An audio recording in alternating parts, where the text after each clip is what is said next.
Well, hi, Ken. Give us your name and tell us what kind of career you are pursuing. I'm done pursuing it, but my name's Ken Robinson, Oh, and I work for the American Red Cross. My position is Regional Disaster Officer, which is probably better understood as Director of Disaster Services for the Central and Southern Ohio region of the Red Cross.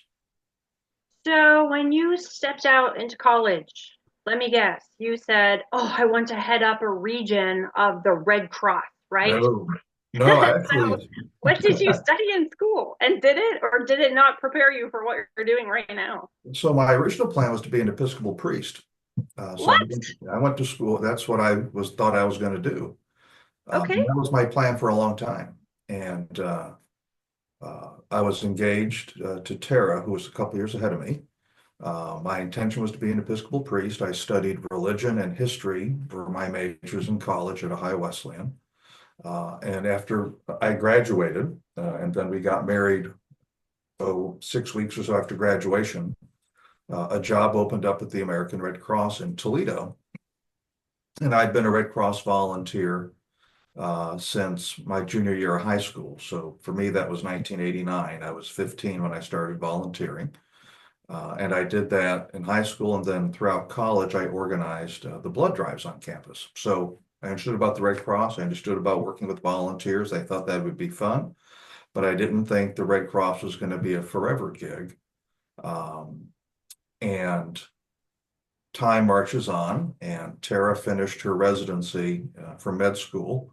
And that was sort of the time when it would be a decision point about reentering the process for orders.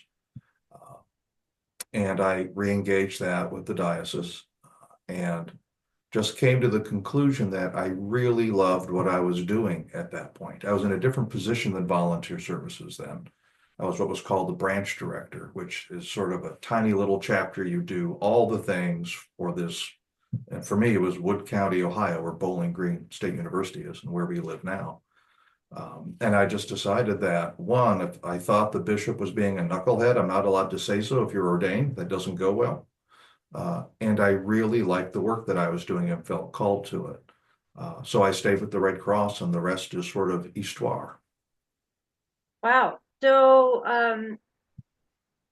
if someone would want to engage in a nonprofit and would like to work their way up to a position such as yours, a higher level position, it seems like your path was a very good path to get there. Would you recommend starting as a volunteer and then pursuing Oh, some sort yeah. of degree? Like, what would you recommend for them? Because some people may see your job as a true dream job because it's compassionate and impactful and Mhm. I can see a lot of people wanting to do that.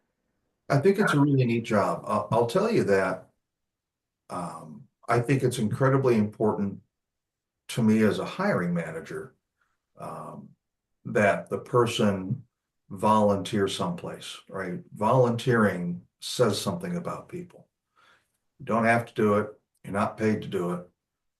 You learn how to work with groups. You learn how to motivate differently by being motivated by that agency, whatever it is. It doesn't have to be the Red Cross, right? But I think volunteerism is an important statement about a person, and that commitment to serve others matters because the work we do and the work that my team does specifically, I have 17 employees and I have round about 900 volunteers that work with me in my region, which covers central and southern Ohio and a skosh of Kentucky and Indiana. Um, that work can get really, really hard. Our intention, I like to say, is to try to be the best part of somebody's worst day ever.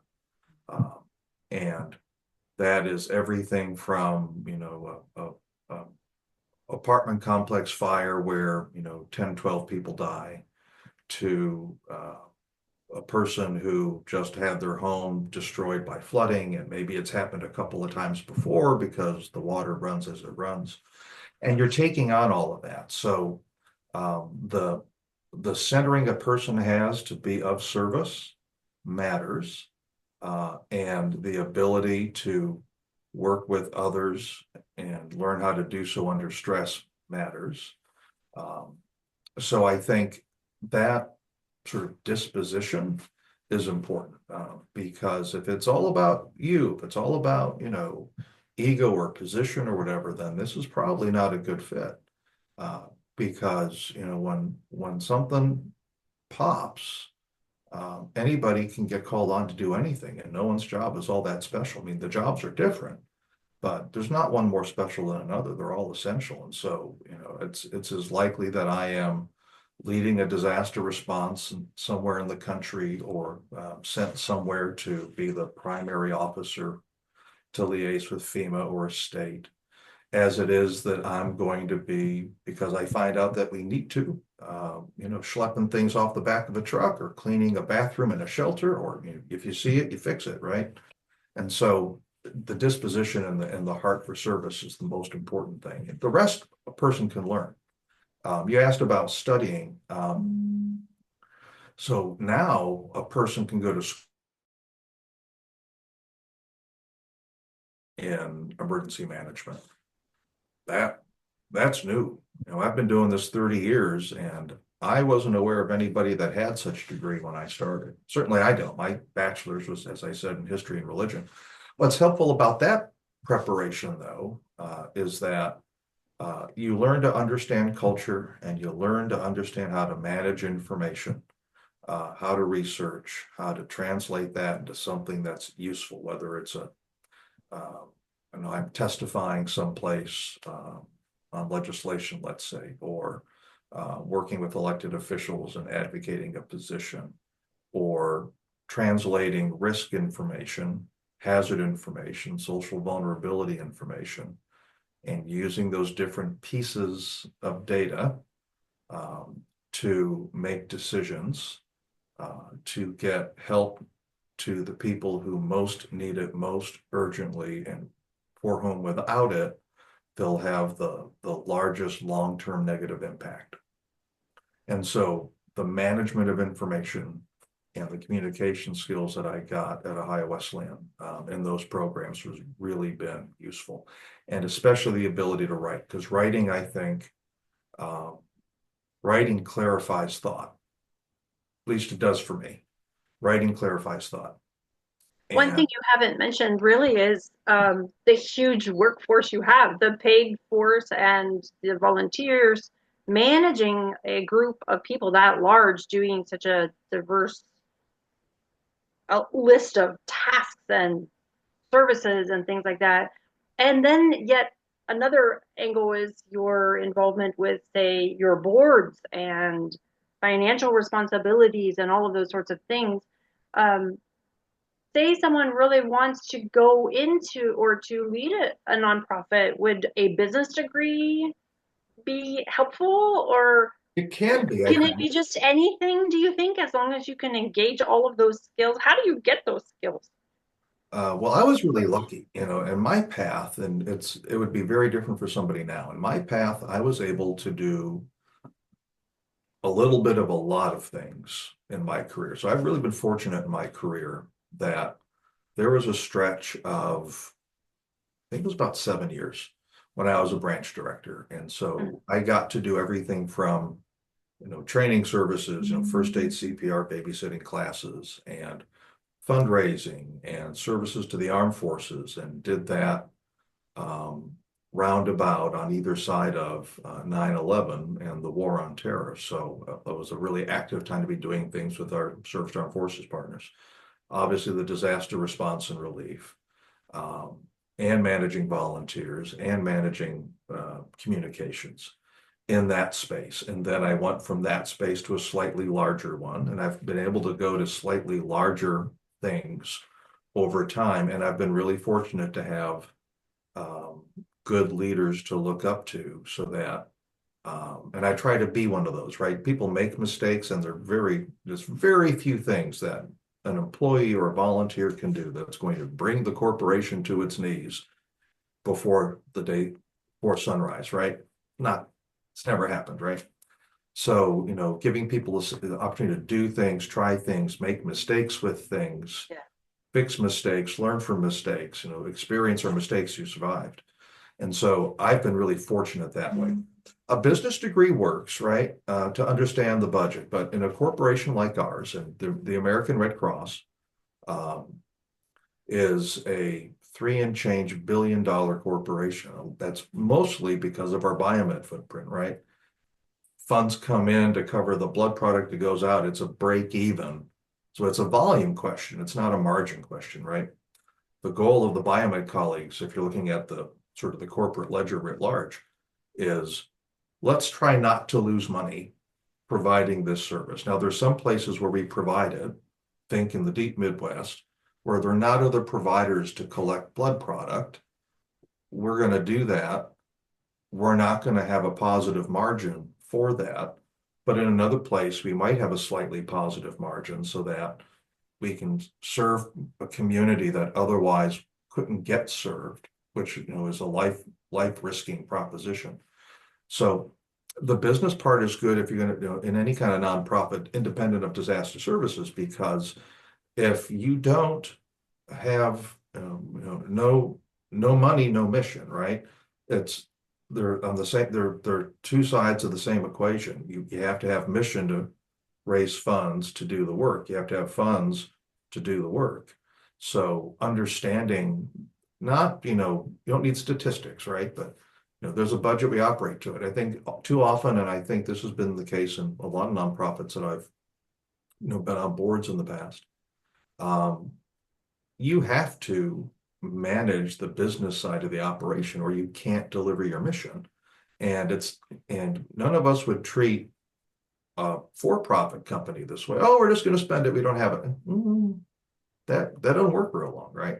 So you want to have a business culture as you approach some of this, but the service, your product is different, right?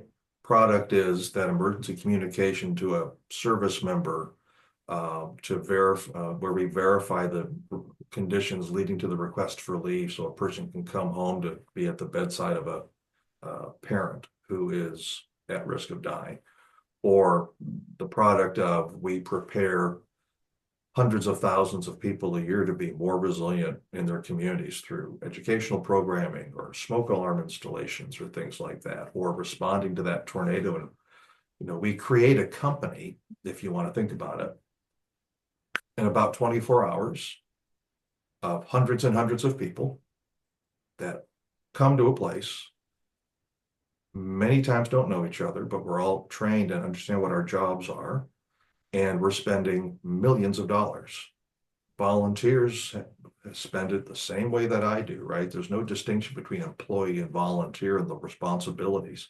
Very few things. My particular position cannot be filled by a volunteer as an employee in the region. But when I go out to a large disaster operation, it's entirely possible that I report to a volunteer who has oversight over a multi-million-dollar relief effort. And so it's all about understanding our product is different, but the way you have to operate is the same. Yeah. So I think a key piece of advice, maybe for someone watching this, might be that you may not walk straight into the level of job you currently hold, but utilize stepping stones to gain the experience and knowledge you need to expand your position and grow your knowledge enough to take a higher position. That would I think it's important that people have perspective on the front end, right? So I've got a very stable region, fortunately. But I do notice that, I don't want to say you got to pay dues. It's not about that, right? But you come in from school, you have to have a bachelor's degree to come into the organization. And there are times when you can get a pass with that, but I rarely do that. Because it's a way to know that, for 4 years, you got there, showed up there, did what you asked to do there, reasonably competent at it, had some measure of follow through, able to accept feedback from your instructors or professors or whatever, wrote stuff, research stuff, whatever, right? Doesn't really matter what the degree is in, but it shows that there's at least that. And then you come into an organization and you're going to start at an entry level type position if you're right out of college, right? And that's good. It's nothing wrong with that. And you learn a lot and you learn a lot and you have a much wider net of people to sort of help catch you if something goes a little askance. And so the best thing, if you want to work in a nonprofit, volunteer at a nonprofit and understand how it feels and how do you feel as a volunteer? And what are the things you see that you think are helpful? And then there's going to be stuff you see they're like, nah. And there's going to be stuff like, yeah, in the Red Cross too, right? There's never going to be a perfect organization. The other thing that I support my team with is that my employees have to, I make them use 10% of their time on professional development. If you don't fill your cup, if you're not interested in learning things and growing things, then I have feelings about that. And one of the ways that they can do that is they volunteer in places. So I have an employee who volunteers. I think one organization is a women's organization, another one is a hospice organization. And she learned a lot from the onboarding of becoming a volunteer. And some of the things like, this was really cool. We ought to think about this. And others were like, that didn't feel outstanding. I didn't get a lot of value from that activity. Let's not do that. And so continuing to be in service matters. I've got another one that just joined a Rotary Club, an online club out on the West Coast. She is round about 30 years old and had lived on the West Coast, and she and her fiance both joined a global club out that's based out of California. And I have my employee use some of that time for the work that she does for that Rotary Club. So I think it's always staying connected to service somewhere so that you're a better leader of folks other places. That's why Rotary's been important to me, because I get to do things in the past that I don't get to do as often in my own employee role. But you stay grounded with people that serve and are committed to others, and that matters. So much good advice. So much. Keep educating yourself, keep growing. And I think negative experiences are so helpful in your own walk, no matter what, because just having a negative career moment could pivot you in a direction that is much more fitting for your personality or your heart's desire. And I think that's good. Well, you can also do Use great everything to things. your advantage. Well, you can also you have the best idea, and the way you execute it or the time that you execute it, horrifying. I I caused a riot in Central City, Toledo once. Yeah, there was I think it was 2014. We had this algal bloom. So in Northwest Ohio, Lake Erie turned green. You couldn't drink the water. And it affected all of the western basin of Lake Erie, and it affected Michigan. And people were horrified, terrified, and you wake up one morning and all of a sudden the BBC is at your office. Like, that is not on your bingo card, right? I didn't know the BBC was around here.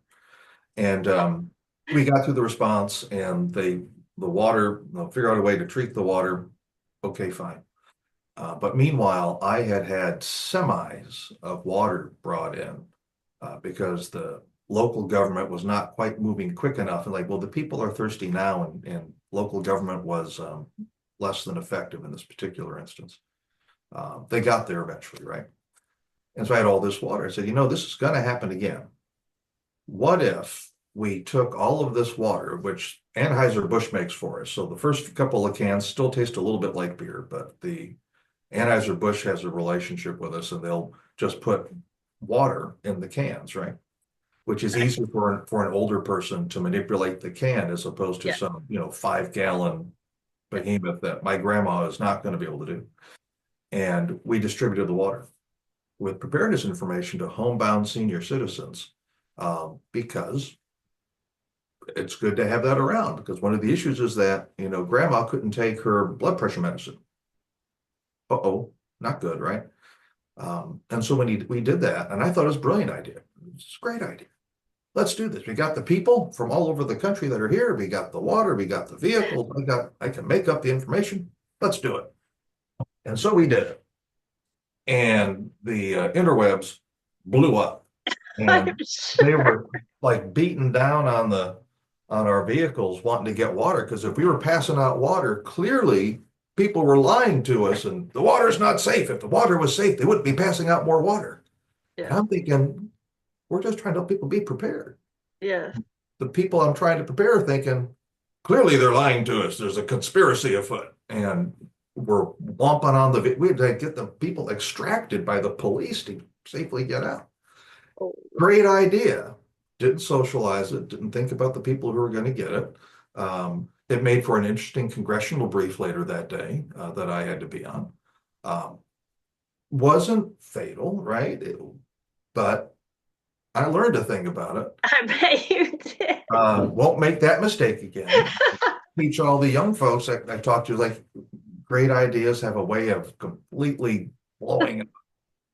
Think through how it's going to be received. It's not just that you think it's a good idea, and you're right, it is a good idea, but not all good ideas should happen in this moment. Not all good ideas should happen without really socializing it on Right. the ground with sort of trusted agents in the community. You need to make sure that the grandma who watches the kids go back and forth to the school bus knows and can vouch for you, so that it's okay. You need, like, your community organizers to be aligned with you.